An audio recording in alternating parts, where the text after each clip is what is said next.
are working towards answering the questions as to why the throne and why the chariot, and we got the idea of the throne kind of sort of last week.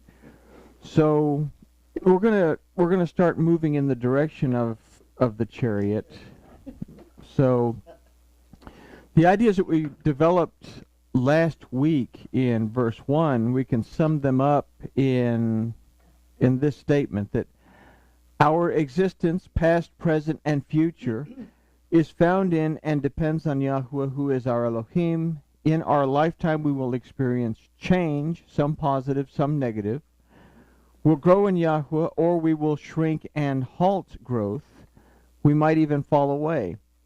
The choice is and always will be ours to make, that we can yoke ourselves to Yahweh Elohim through His Word and receive His protection, nourishment, and rest within the walls of His tent, or that we can remain outside of the tent wall, yielding to transgression until it becomes sin, ourself separated from Yahweh Elohim, and thus in a situation in which the light is absent. We must be aware that we can be in the middle of Yahweh Elohim while being separated from Him, or that we can yoke ourselves to Elohim through His Word and receive His protection, nourishment, and rest within the walls of His tent. If we consider that He will not leave us, or that He is always present, then we have to realize that it is us who leave Him, or that we fail to perceive Him as being present. The throne of Yahweh Elohim, His power and authority, is always present. It's up to us, however, to be able to perceive it. So that was a summation of what we talked about last week. And last week we asked a number of questions throughout that. And among those questions were, am I seeking the instruction and the guidance found at the door of Yahweh, which is Yahshua, His Word? Am I paying attention to the Spirit of Yahweh, or am I being manipulated by another spiritual or carnal influence? Do I need to make teshuvah for erroneous thinking in order to bring about renewal within my being in my own spirit? Are we paying attention to the Ruach of Yahweh Elohim, or to our carnal-sided point of view? Am I perceiving according to, on account of, and in consideration of the light? And then finally, what am I perceiving if it is not from Yahweh Elohim? So these are some questions that we developed last week in our study. And I guess the concept throughout this study on the chariot is the idea of movement, that we start at one point in our life, one spiritual condition in our life, but we're always moving forward to improve that spiritual relationship that we have with Elohim. And it takes physical action as well as worship. So this is all going to start to, what am I trying to think? It's all going to start to meld together like a good stew as we move into the ideas that we find within the chariot, which we'll probably get to next week, because this is only taking a look at the second and the third verse. But having said that, let's talk to our Elohim, and then we'll take a look at this second verse. Master Yahuwah, we thank you for this time together. We ask that you will open our eyes, open our ears, and open our hearts, so that we can see, hear, and understand what your word has to tell us. And we thank you for it in the name of Yahshua. Amen. So, the second verse. In the 5th day of the month, which was the 5th year of King Joachim's captivity. So that's simple enough. But consider the way it reads. In the 5th day of the month, which was the 5th year of Joachim's captivity. So that's kind of an interesting, it didn't say it was in the 5th year, it was the 5th year. So that's an interesting thing. So this is a simple enough verse to understand by simply reading the English, But when we consider the earliest forms of the Hebrew, for example, the Proto or the Sinaitic Hebrew, this verse begins to take a twist. The first word that we read is b'chamisha, that would normally translate as in the fifth. The twist takes place when we consider the root of this word chamesh, meaning a fifth, from the Proto-Sinaitic word, which is the same word. It's just that the drawings in Proto-Sinai are used to give us an idea of why it says what it says, what it means. From these letters, they concluded that it means to grab something with the fingers or the 5 fingers of the hand. How they get this from these particular symbols, I'm not quite sure, because we'll see in a minute. When I look at these symbols, I see something different, but this is the definition that this Proto-Sinaitic dictionary gives for this particular word. So, keeping all that in mind, if we say that 5 is a numerical value of grace, which is defined as the undeserved favor of Elohim, then we might consider an idea of grabbing undeserved favor with the fingers of the hand. This would illustrate an idea of trying to grasp Elohim's undeserved favor by our own strength.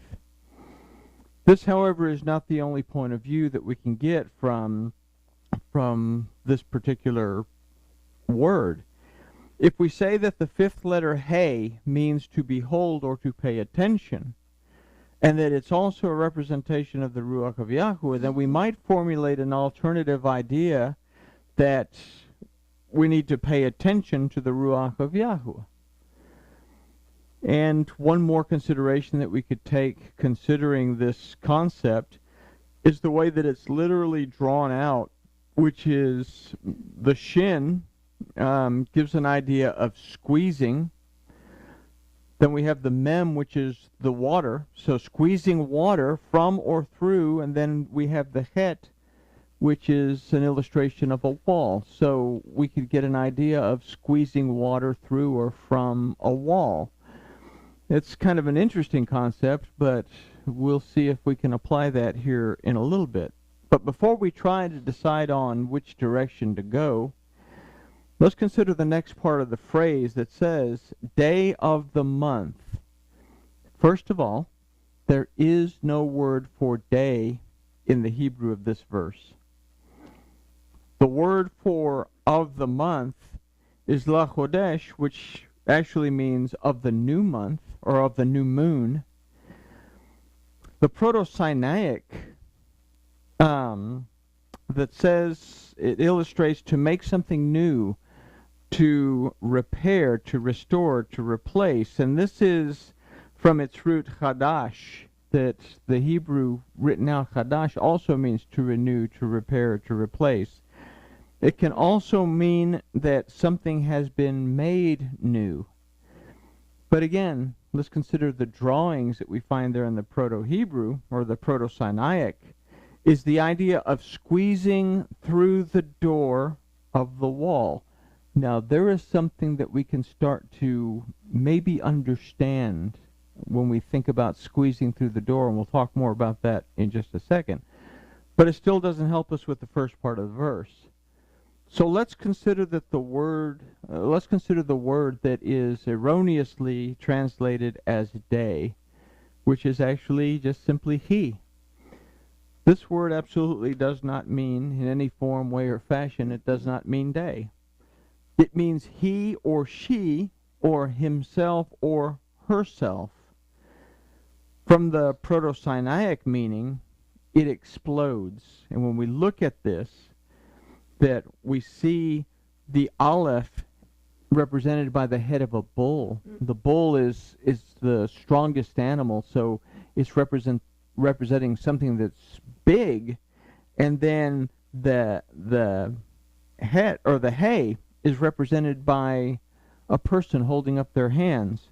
So in this, it actually means someone in praise of something greater than himself, the literal idea means to behold something important. So we can now begin, or we could now begin to construct ideas from these verse segments. But while we're here, let's go ahead and take a look at the balance of the verse that says, which was in the 5th year of King Joachim's captivity.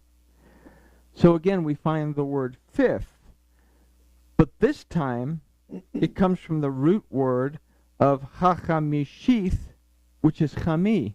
So this is a different word used for fifth here than it was used earlier. This word for fifth literally means the numerical value of 5. So if we take that idea that it's the numerical value of 5, then we can take from what we talked about earlier and take that one definition out, that we've removed the idea of the 5th letter He, meaning to behold or pay attention, and that it's also a representation of the Ruach of Yahweh, giving us the idea of paying attention to the Ruach of Yahweh. We can take that out of our alternatives from the earlier verse, or the earlier fifth found in the phrase, and that we're going to apply the concept here at this particular time with this fifth. So we apply that concept to the second fifth in this verse. Everybody with me? Okay. So we also find the word Hashanah that means the year. The root, its root is Shana.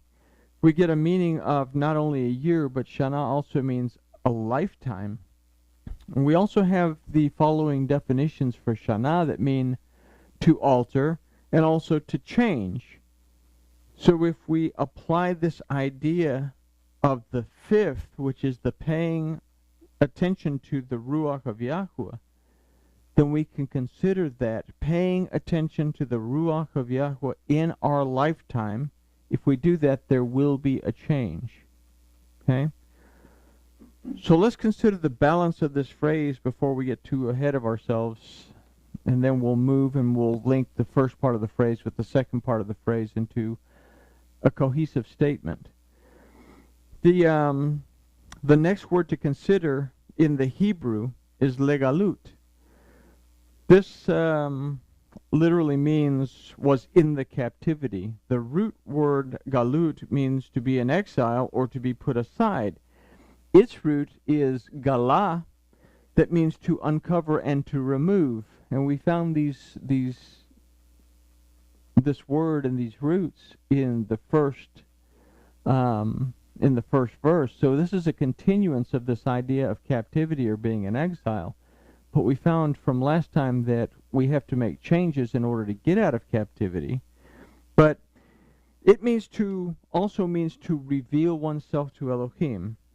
So if we recall that Ish and Isha covered themselves with fig leaves, and a fig leaf is a representation of wealth and prosperity, so this is a representation of their refusal to let go of their own vanity before Elohim, then we have to consider the idea of our need to humble ourselves before Elohim and be willing to shed any exterior pride that we might be wearing. We also found a word in our last study that meant to be covered in the flesh. So we bring that word here, that not only do we need to shed our exterior pride and vanity, but we do need to shed that carnal side, because that carnal side, if we're saying we're going to try to squeeze through a narrow door, and we'll talk about the narrow door in a minute, then we can't take the flesh, and we can't take the pride, and we can't take the vanity with us. So this is also an idea of not only being in exile if we choose to hold on to it, but in order to escape exile, we have to let it go. Okay? So if we'll note that in the Hebrew of this verse, only one other word begins with lamed, which represents instruction and guidance, and that word is lahodesh, whose root is hadash. We got the meanings of renewal, repair, and restoration.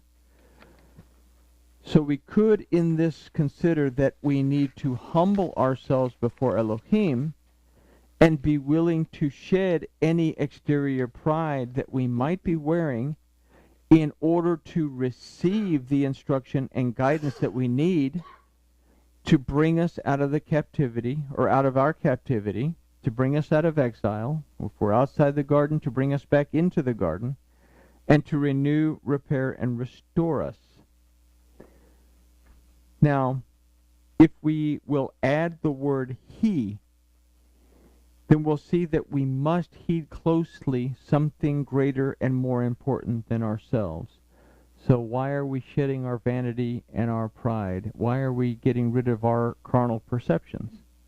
Because we have to be able to see something greater than ourselves. And if we say that Elohim is our mighty one, he's represented by the bull in the Proto-Hebrew, the head of the bull in the Proto-Hebrew, that in order for us to enter into worship that is in spirit and in truth and be in the presence of Elohim, we have to be able to shed the carnal side.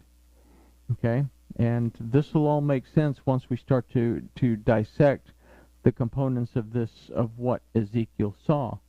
But for right now, we're starting to get an idea that we have to move forward, and that we're going to find out in a minute that we actually not only move forward, but we have to begin to ascend as well. We have to begin to go up as well. So the word for, or I guess the only part of this verse that's left to consider is King Yoakin's. The word for king is Hamelech. This word that means king literally means to ascend the throne. So if we consider He, that means the, as also meaning to behold, then we first have to be able to see the throne before we can ascend to the throne. Our darkened perception, our carnal perception, does not allow us to see the throne, because we're always caught up in, I guess, trying to get through day to day, and problems arise, and we're trying to solve the problems before we take time to look at the throne. So again, we have to shed that, put that carnal side off, in order for us to be able to even see the throne before we can make our way to it.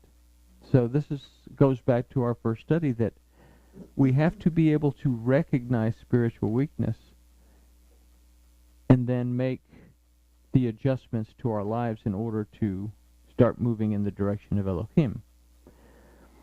So with this in mind, we consider the name Yoakin, that means Yahweh has established. So let's go back to the first parts of the verse that we saved and bring him into our idea.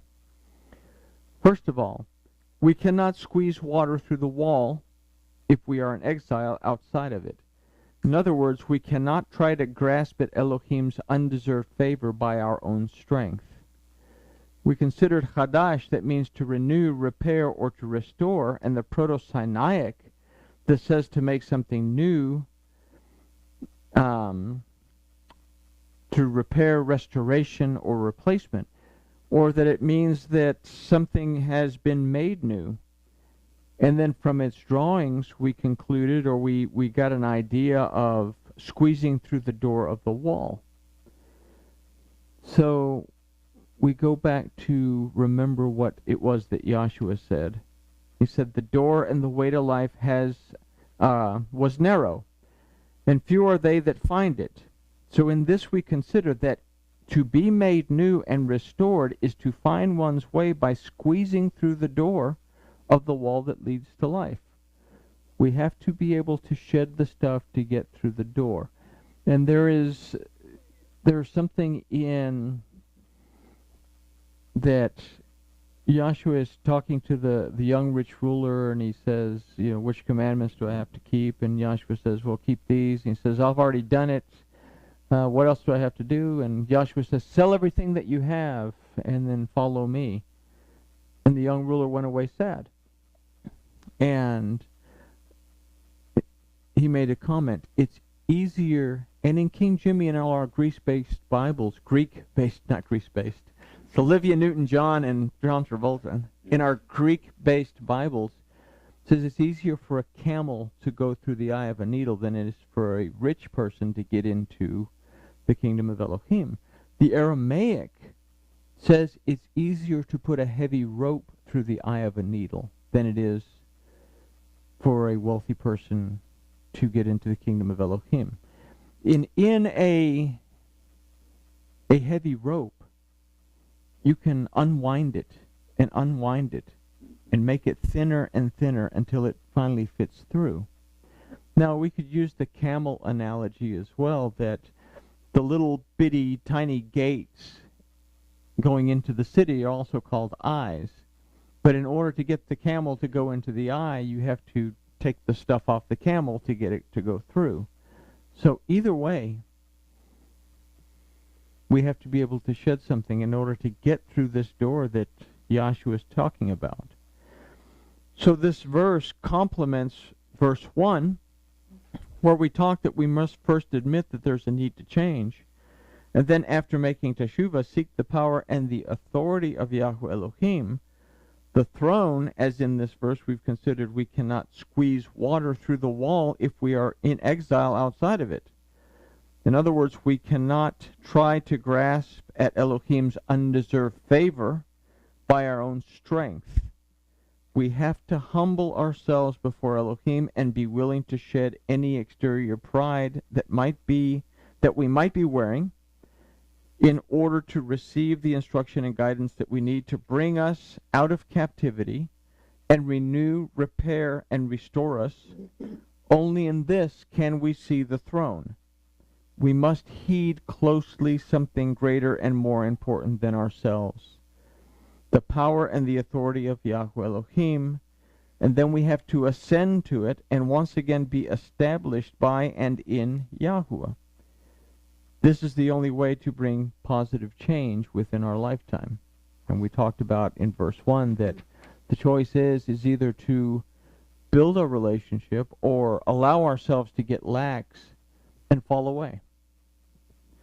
So with this in mind, we move a little bit closer to the spiritual realm of the balance of these verses, but we're going to take a look at verse 3 before we start into those in our next study. And this says, the word of Yahweh came expressly unto Yechezech-qel, that's Ezekiel, the Cohen, son of Buzi, in the land of the Chazdim by the river Kebar, and the hand of Yahweh was there upon him. So that sounds really interesting. The son of Buzi, that's, wow. Somebody actually named their child Buzi. So as everything occurs in order, we have realized that we must first perceive that we are spiritually weak. Then we have to be willing to humble ourselves before Elohim, stripping away the exterior garment of pride and vanity so that we can begin the process of squeezing through the door to ascend to the throne. It is in this, entering into the presence of Yahweh through the power and the authority of his word, Yahshua, that we find life. So we begin our look at this verse beginning with the first word, which is chayo. That in the first verse means came, from its root haya. This word actually means to exist in the present tense. So this word hayo, that means came, comes from a root haya that means to exist in its present tense. So immediately we're looking at our present existence. The next word that is used to say expressly in this verse is again haya, which doesn't mean expressly, but again it means to exist. So we have a verse here that says to exist, to exist. Grammatically, we're continuing the story that was presented in verse 2, but we're also continuing the idea of ascending to the throne. And from our look at Yochanan, we learn that this is no place for the flesh. And if we'll note that there is no vav in Hayo. Normally, we would see this if it was starting a new verse. We would read Vechayo, that means and came. But since it's continuing on from the other verse, it's simply saying came. So anyway, learned that.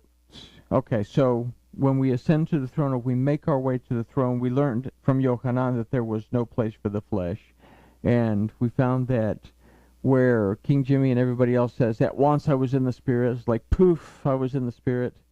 Literally what it says was, and once I was in the Spirit. So we have to get into the spiritual realm before we can approach the throne. Again, it's the idea that continues here.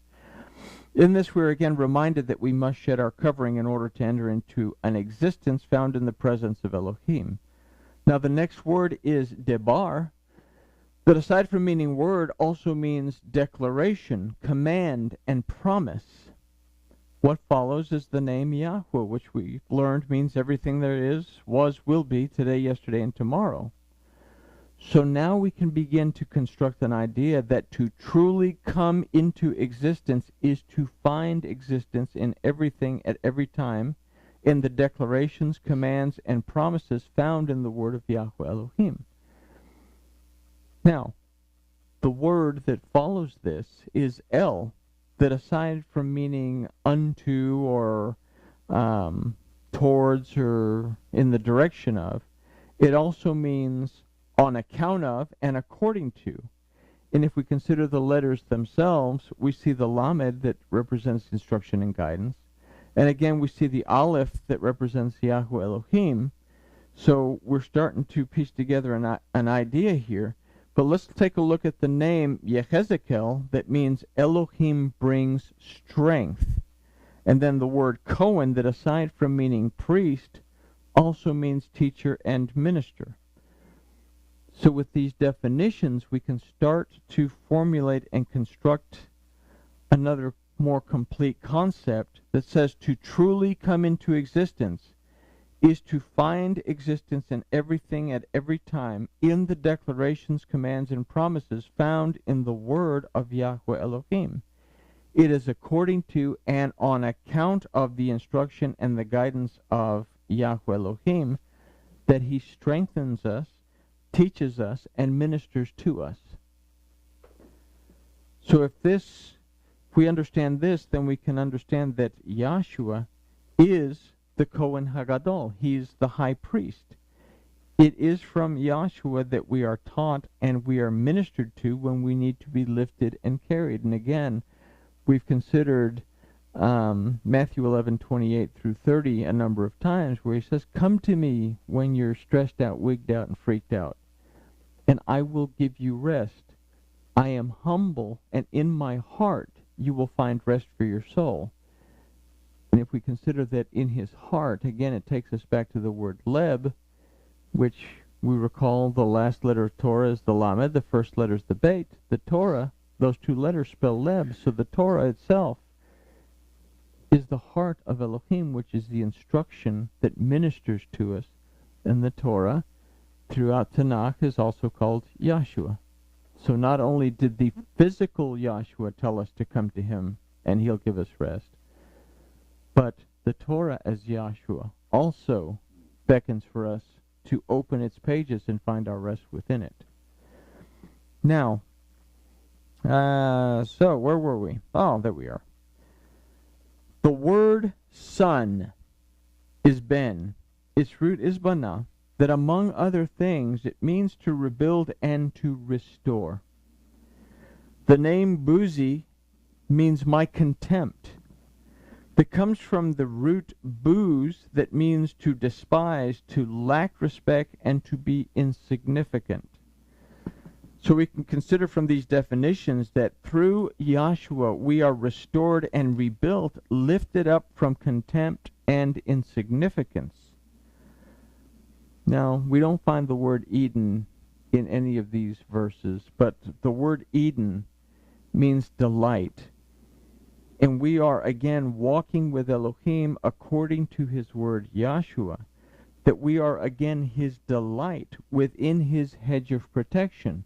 And this is the meaning of the Garden of Eden, that in the word Gan Eden, it means a hedge of protection covered by delight. So this is where